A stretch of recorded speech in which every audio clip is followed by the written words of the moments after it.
So UFC Rio de Janeiro took place yesterday, and overall, it was one of the best cards of the year so far.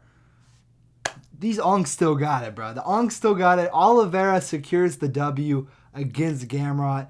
Davison Figueiredo secures the W against Montel Jackson. But what everybody is wondering is, what is next for these fighters? So Tony Has Died, will be giving you my fights to make after UFC Rio. Don't forget to like, subscribe, comment, do all that YouTube shit. And if you're here to get the matchups for Irene Aleskiva, I'm not going to be doing that in this video. These are just the main card fighters only, so this is going to be a pretty short video since the card wasn't super stacked. We're just going to be talking about the lightweight division as a whole, and we're going to be talking about the bantamweight division as a whole. So stay around for that, and let's get straight into this, all right? Starting with the first fight on the card, which was Charles Oliveira versus Mateusz Gamrot. Now, what is next for Charles Oliveira? He just defeated Mateusz Gamrot. This is honestly one of his most impressive wins. Ripe age of 36 years old, continues to break his own record for most finishes in UFC history. He's tied for the second most wins in UFC history. I mean, he just keeps breaking records. And the way that he made Gamrot look easy, it was insane. Just from top to bottom, it's insane. So what do I think should be next for him? Bro, if the UFC does not make this fight, their matchmakers are incompetent. If the UFC does not see this fight, both guys, Oliveira called out Max on the Oliveira calls out Holloway in his post-fight interview. Holloway is watching on a live stream. He says, let's run it back. He even starts to throw in a little shit talk saying he blamed the first fight on an injury. I guess we're going to find out. Holloway's already doing a little bit of chirping. Oliveira called him out. Both guys deserve, the BMF belt is for the going to war motherfuckers. Both of these guys go to war in almost all of their fights. Super entertaining fighters. They both are on one-fight win streaks at the top of their division over top 5 people. Holloway beating Poirier, Oliveira beating Gamrot. So they're both on one-fight win streaks. They're both in the top 5. They both are BMFs. If the UFC does not make this, I will literally crash out. This is the easiest layup of all that. They're going to do some bullshit all right, let's see Paddy Pimblett take on Max Holloway for the BMF belt. Nobody's trying to see that shit, bro. Because we know Ilya's going to fight Gaethje. That's all but confirmed. The rumors around that fighter that he's going to fight Gaethje. So there we go. Arman and Hooker are fighting each other. So that's 4 of the people in the... the only person that's left without a fight is Paddy. And for all I care, Paddy can fight the loser of Arman and Hooker. Or he can fight Gaethje after he gets destroyed by Ilya. And so, either or, it doesn't matter to me. But this is the fight that needs to be made right here. Charles Oliveira versus Max Holloway 2. They got unfinished business. Oliveira wasn't in his prime. Max Holloway was. And now, Oliveira is a complete version of himself. And if you asked me who I thought would have won this fight, just a week ago, I would have said Max Holloway easily. But now, I don't even know who would win. This is a 50-50 fight, top of the division, title eliminator, BMF on the line, on the Paramount card. Come on. If the UFC doesn't make this, they're idiots. All right? That's all I'm going to say, bro. The next fighter we need to talk about is Mateusz Gamrot.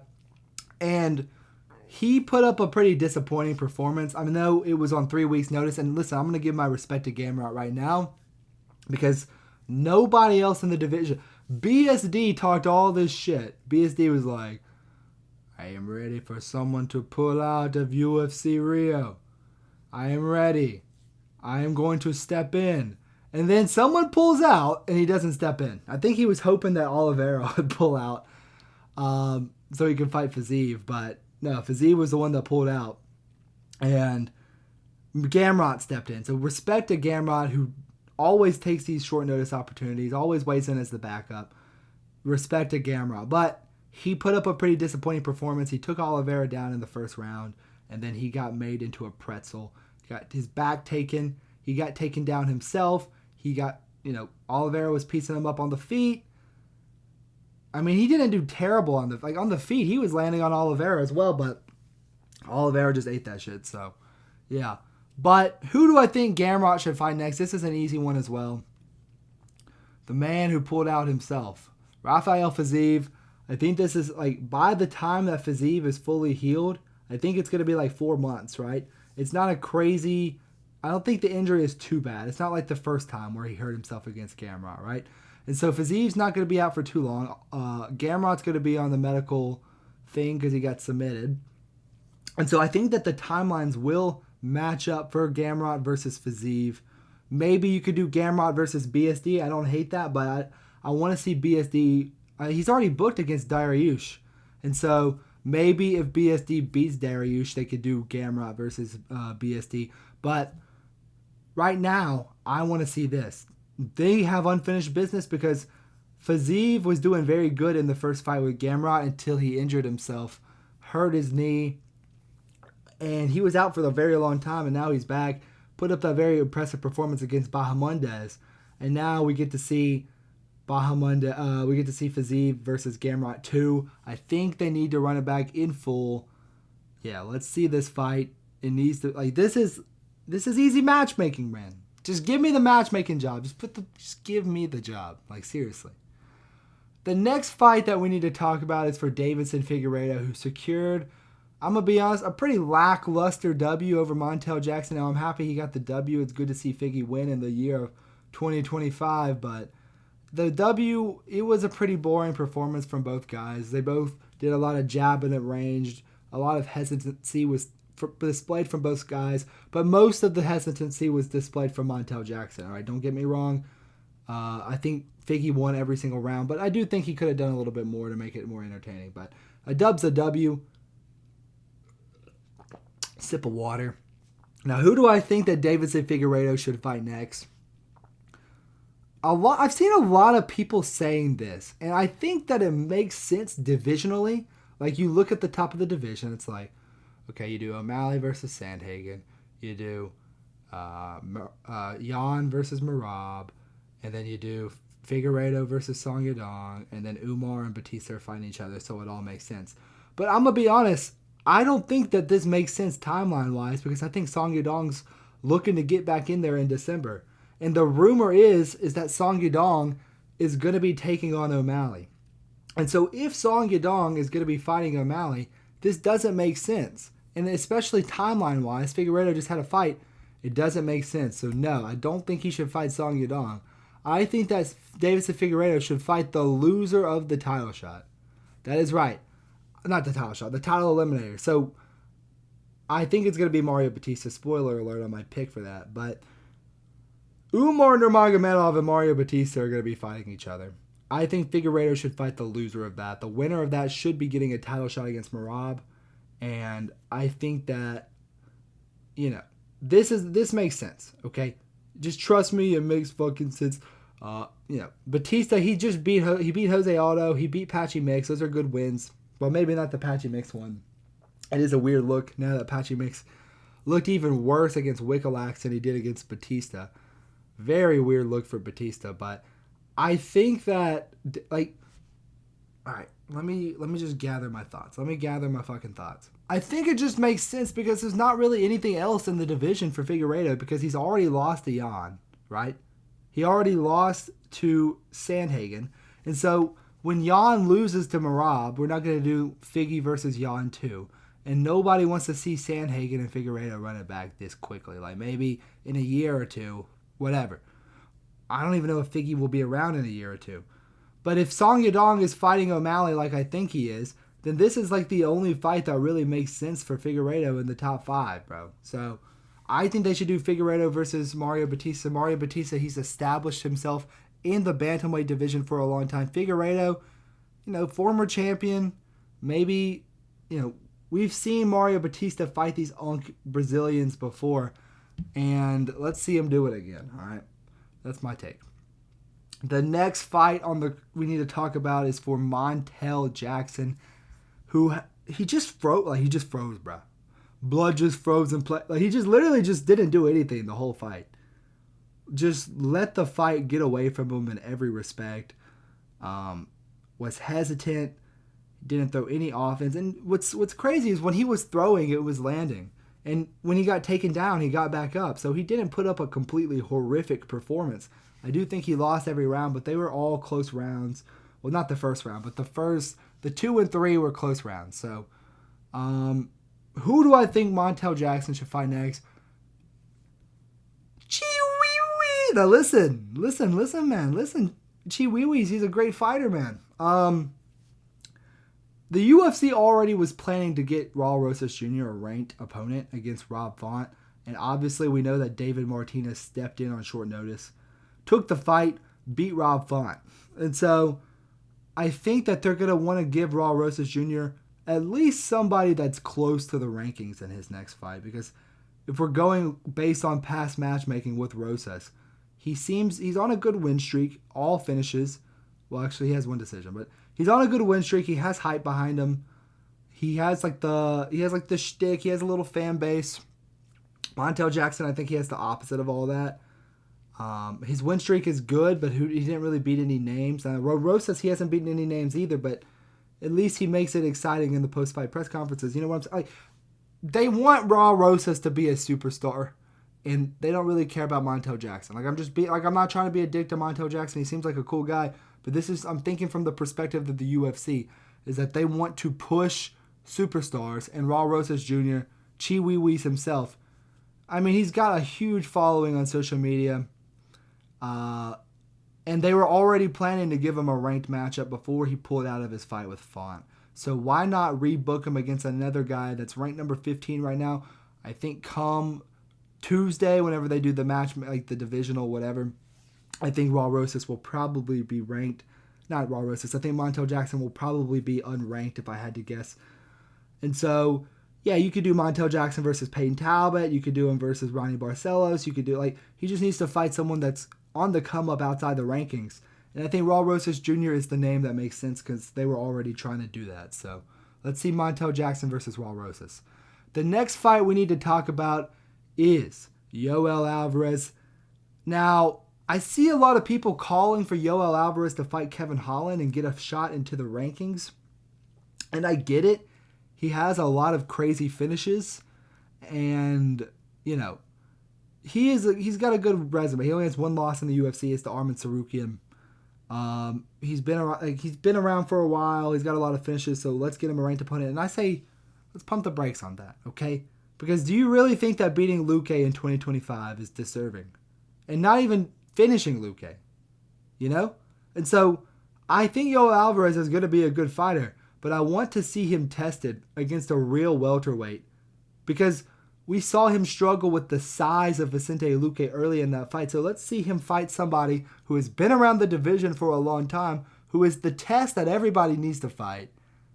Let's see him fight the Haitian sensation, Neil Magny. And this is a real test. I am not great. This is a real test, bro. I'm done with the Neil Magny hate. I've never picked Neil Magny to win a fight. Literally, I don't think I've never picked Neil Magny to win a fight. Off the top of my head, I've picked against Neil Magny every single time, and I would pick against him again. I would pick against him again in this fight. Have I really picked against him in every fight?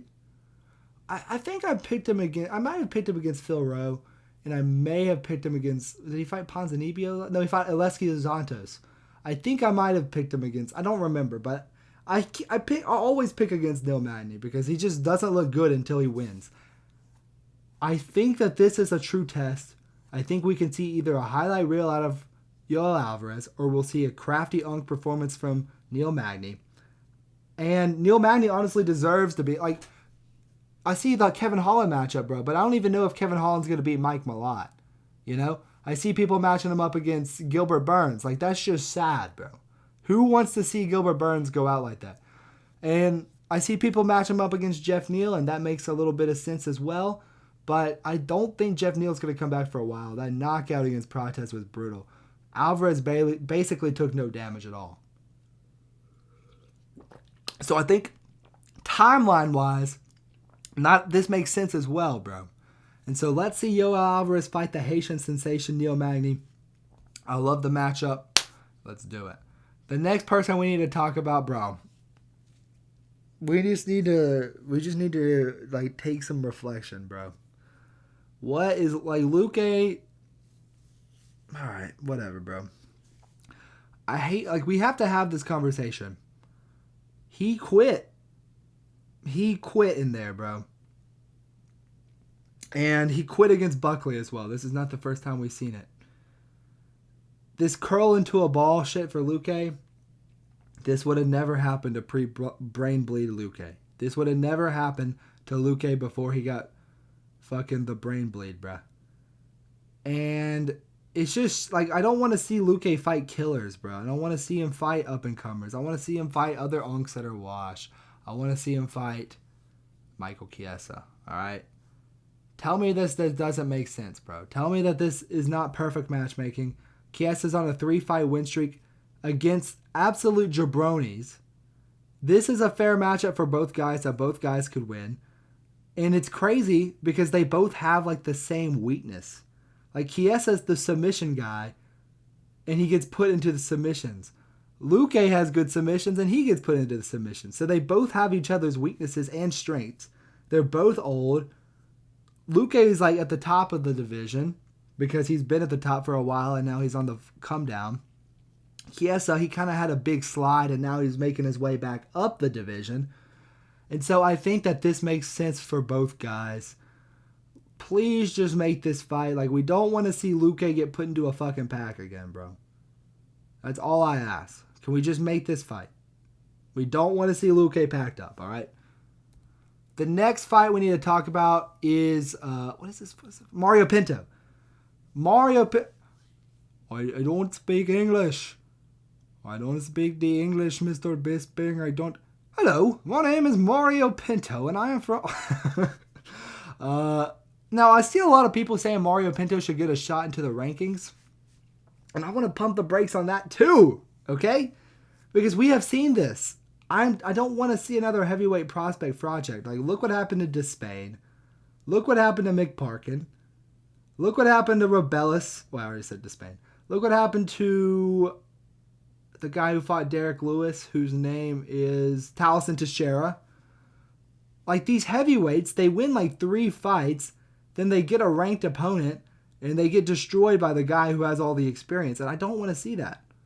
I want to see a heavyweight prospect that is built properly so we can actually have some hype in the division, bro. And I think that he's going to go far. What is this fucking... I keep forgetting... Pinto. They kept calling him Pinto on commentary. I think Pinto's going to go far because he has good grappling. He has good striking. And so, who do I think Pinto should fight next? Mr. Spann. And I think the winner of this should get a ranked opponent because... Yeah, Ryan Spann, he lost to Waldo Cortez Acosta. Okay? And he lost to the other guy whose name I can't remember as well. No, nobody else at heavyweight. He's on a 2-fight win streak at heavyweight. He's also on a 2-fight win streak. They both beat Austin Lane, I'm pretty sure. I think that both guys are right outside the top 15 of heavyweight. I just want to see this fight, bro. Like, I don't want to see another heavyweight prospect get fraud checked. And so, yeah, let's see it. And the final fight. Now, this is a different situation because Vitor Petrino, he's on a 2-fight win streak at heavyweight. Both of them are knockouts. And I think that he does deserve a heavyweight ranked opponent because, like, he's already had fights at light heavyweight. So it's not like he's just like a new prospect, new to the UFC. He's had fights in the UFC before. And I think that he has the best physique at heavyweight. I know it's like kind of crazy to say that because he gasses out in like 2 minutes. But I think that we need to see this. The worst physique versus the best physique. Tell me that this is absolute cinema. This is how legends are made. Dude, Tuivasa's on like a 5-fight losing streak. Most of them come by knockout. He's on a 2-fight win streak.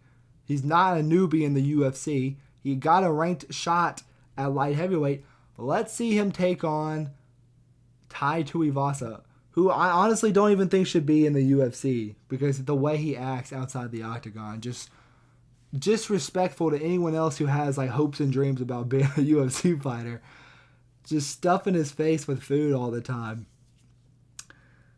Disgusting. Fucking disgusting, man. Dude, let's just see this shit. I think it would be a funny ass matchup to make for both guys. It's a fair fight for Tuivasa. Vitor's not like some stat. Like, he's been fighting killers. Let's keep it a stack. He's been fighting, you know, the Cyril Gahn, the Sergey Pavloviches. He's been fighting the Derek Lewis. Like, he's been fighting the good people. And Vitor, he's not like a crazy heavyweight. He does have a little bit of hype behind him just because he looks like Alex Pereira. And so let's see Tai Tuivasa take on Vitor Petrino. But that will do it for the video. If you like the video, like, subscribe, do all that YouTube shit. Thank you guys so much for watching my videos. It means so much to me. You have no idea. Y'all are changing my life. And let's go for that. Let's go for that. I'll catch you guys on the next one. Peace.